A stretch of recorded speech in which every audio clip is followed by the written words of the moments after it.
In the air we shall dwell, those whose lives have been touched by despair, those who have known poverty, disease, madness, shame, loneliness, pain, and have found no meaning. And they shall be healed by the gentle light. Earthly riches belong to the earth, we shall return them, and learn from the wisdom of those who need nothing. Those who have followed the rules of the petty shall trust their own understanding. The brutal, the ignorant, the aloof, they will comprehend the pain of the crushed, and compassion will make them the best among us. We who grieve will find what we have lost. We will remember what we have long forgotten, the air beneath our feet. To teach our souls to fly, we will be angels once again. Look, in this video, we're going to talk about Moira Buffini's play Blavatsky's Tower. Now, Moira Buffini is one of my absolute favorite playwrights. I think she's one of the most brilliant playwrights working today. I don't entirely know what to make of Blavatsky's Tower. It's a play about a reclusive family who lives at the top of a tower block, which seems completely out of place, apparently, in the town that this tower has been built in.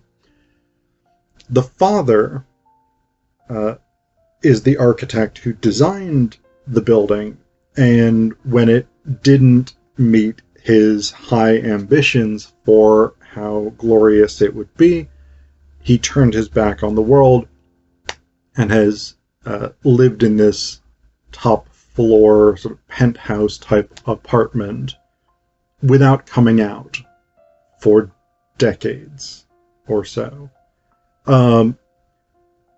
His children are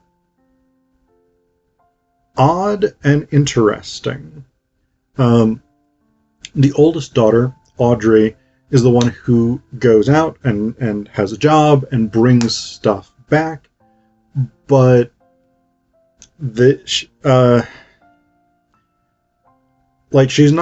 she's clearly not well adjusted, even though she's perhaps the most socially functional member of this family.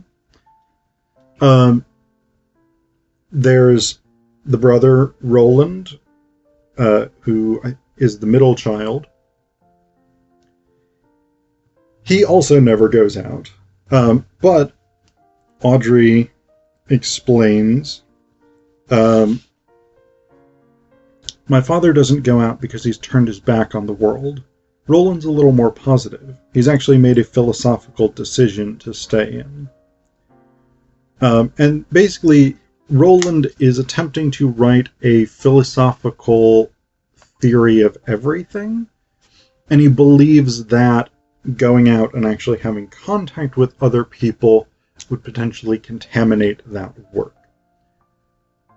He does watch a lot of TV, but he hates doing that. He believes that's the way that he's going to sort of understand humanity, is by watching soap operas, essentially. And then there's the youngest daughter, Ingrid, and she is maybe the least psychologically disturbed, but she's also she's got some weird spiritual things going on that aren't entirely clear.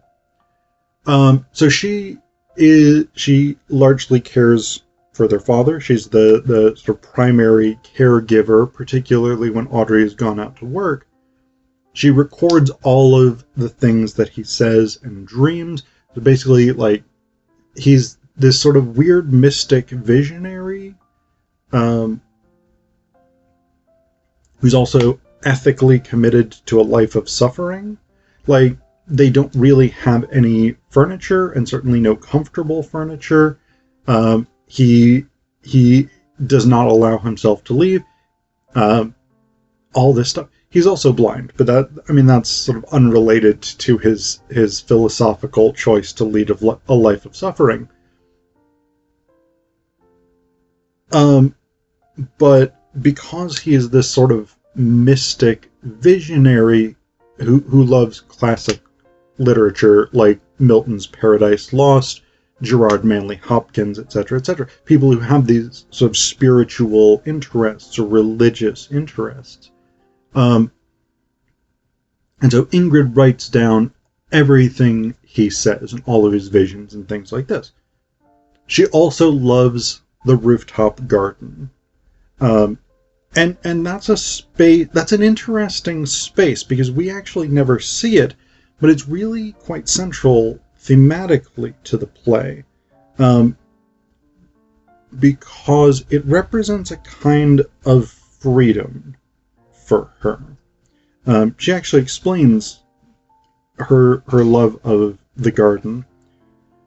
She says, Dada boarded the garden up after the death of her mother. Their mother died when Ingrid was born.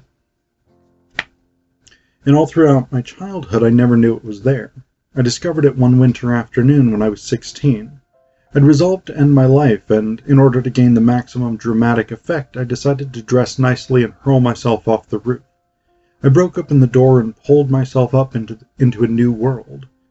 I was amazed. The garden was all windswept, frosted weeds, roses gone wild, dead blooms still clinging, and the statue, scarred by the weather, had ivy creeping up its face. It looked so beautiful, so unlike Dada, so full of hope. And what was truly fabulous about the place was all the air and the sky and the stillness of it all. Freedom. So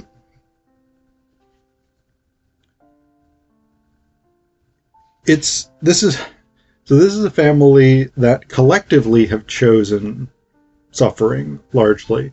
And that's true of all of them. Their particular approaches to suffering vary, though there are some commonalities. The biggest one being they don't go out. Audrey goes out of necessity to get food and supplies and things like that, and to do a job so that they can afford those food and supplies and things like that. But she has to steel herself every day to go out into the world. So this is a weird family that's chosen this sort of bizarre hermit type lifestyle. And I can't say I blame them, because I would not be opposed to being a hermit. But it's hard to get a real read on this family because they are so very odd. And because they all sort of accept one another's oddness.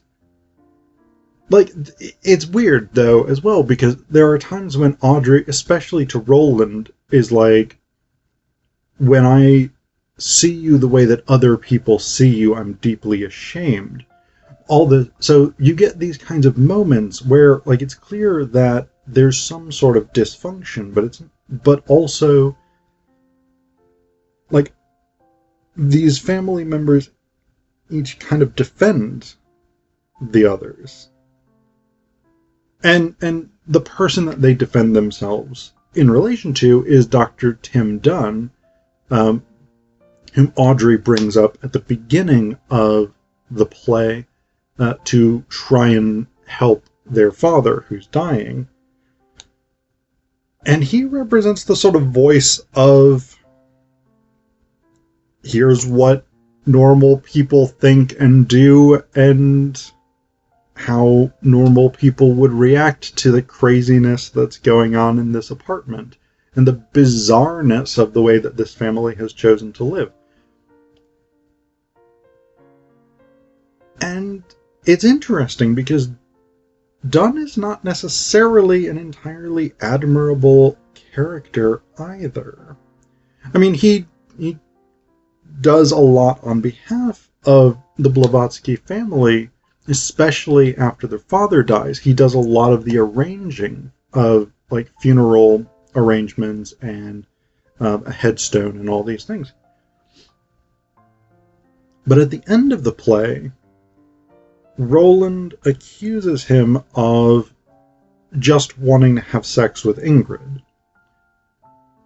And it's not super clear, by the way, how old Ingrid is. Like, we get the sense that she's maybe in her 20s, but it's hard to tell. She may be younger than that.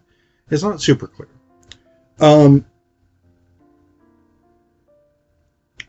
Donne is not necessarily does not clearly establish that that's not a motive for him. So he's a complicated figure as well. But the thing that's interesting about this play for me, so what I love about Moira Buffini and her work is that most of her plays that I've read are in the vein of theatrical monsterism, which is a genre of drama that developed kind of in the 1990s and into the 2000s.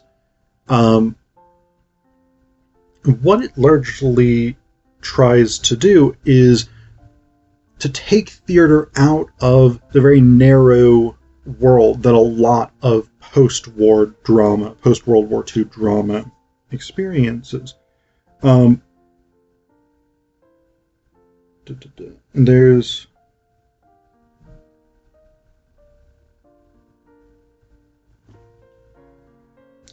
so in actually the introduction to this collection, Plays 1 from Faber and Faber, Buffini says, I think living playwrights, after decades of being marginalized in tiny black box spaces, are beginning to rediscover their confidence.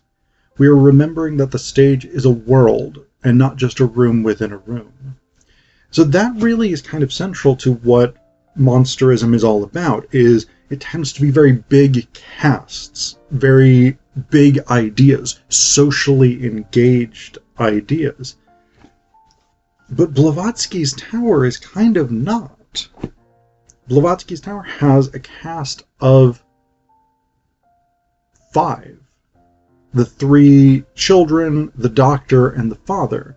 So it's not a large cast. It has basically one room as the set, and it's about a dysfunctional family. So in those ways, it is more of that sort of post-war drama of here's a small, focused play on a family, domestic life, etc., etc.